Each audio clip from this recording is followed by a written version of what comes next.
And today, I'm willing to regard it as our common good. Teresa, like a strange focus of my way to maturity.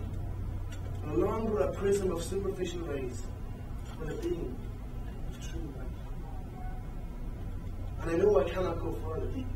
I know I shall not seek anymore. I only tremble at the thought I could have so easily lost her. For several years, she had been walking by me, and I did not know that it was she who was walking and maturing. I recoil from accepting what today is for me a most magnificent gift. Several years later, I see it clearly. The roads which should have diverged have brought us closer together.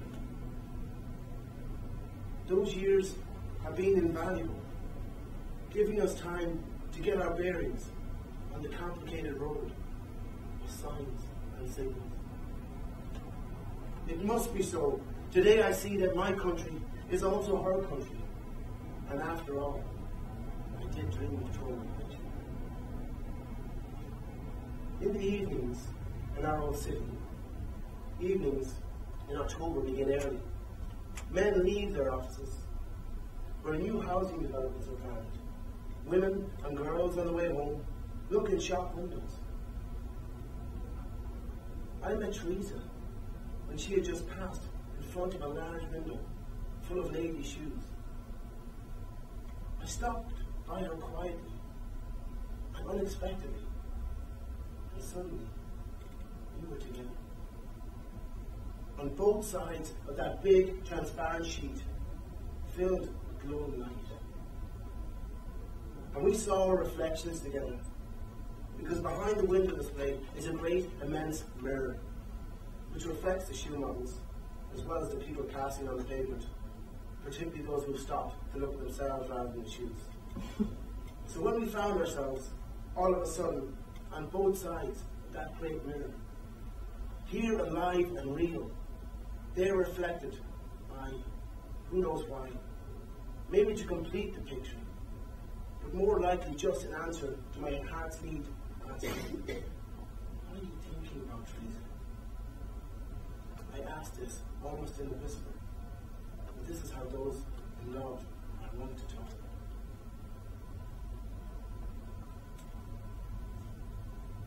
I wasn't thinking then about signals anymore. And I wasn't really thinking about Andrew. I was looking for high-heeled shoes.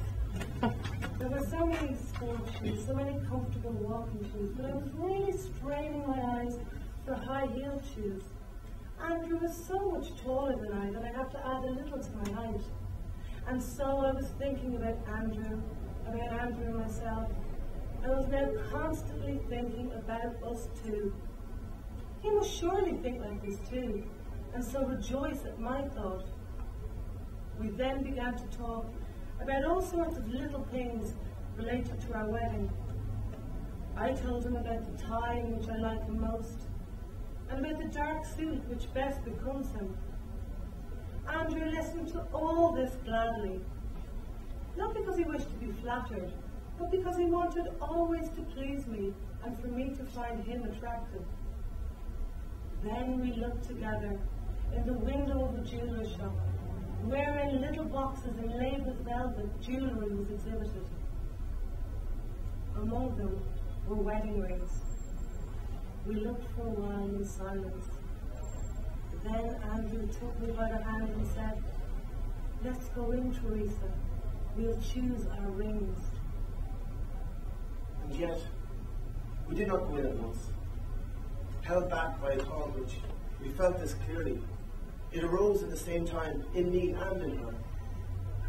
The rings in that window appealed to us with a strange force. Now they are just artifacts of precious metal. It will be so only until that moment when I put one of them on Teresa's finger. And she puts the other on mine. From then on, they will mark our fate. They will constantly act as a reminder of the past, as a lesson to be memorized for good. And they will constantly open up the future, joining the past to the future.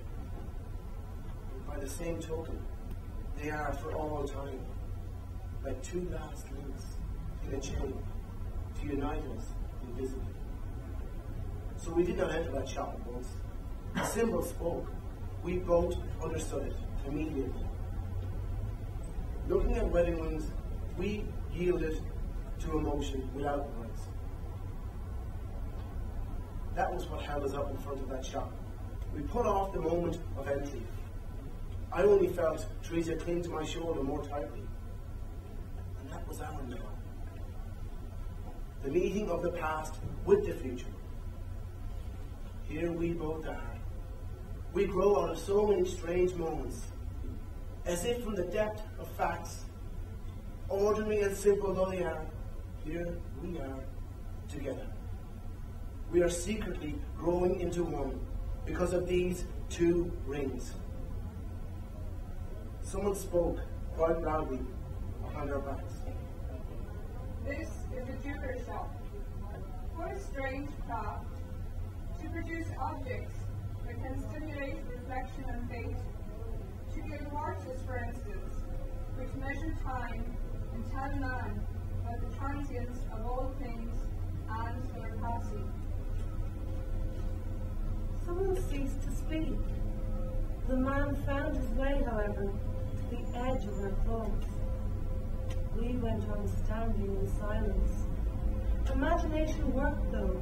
I already saw as in a mirror myself in a white wedding dress, kneeling with Andrew dressed in a black suit.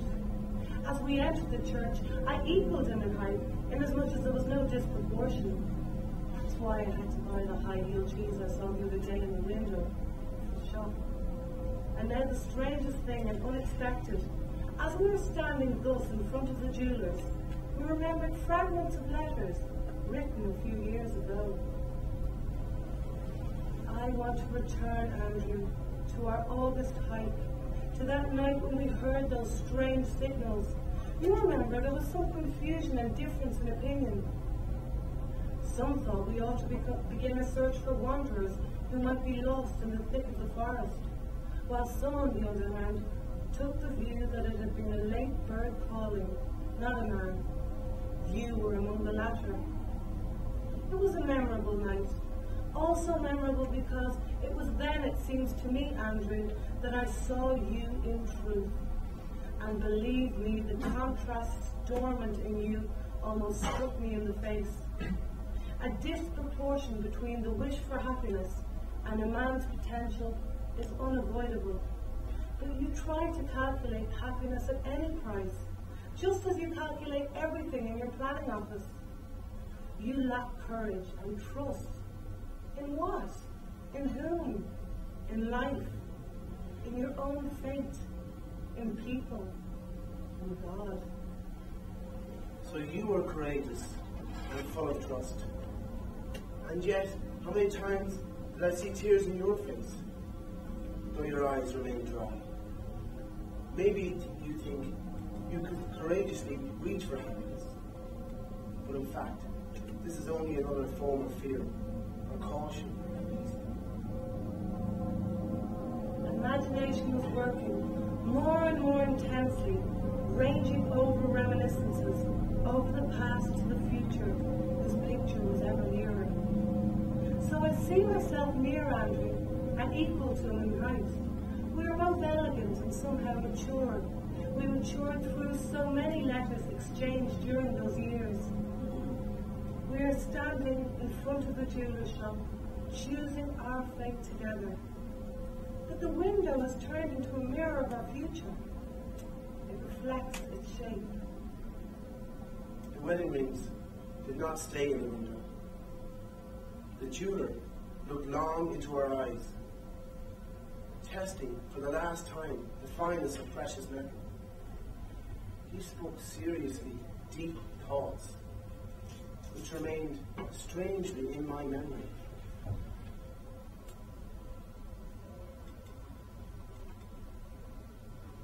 The weight of these golden rings is not the weight of metal, but the proper weight of man. Each of you together, one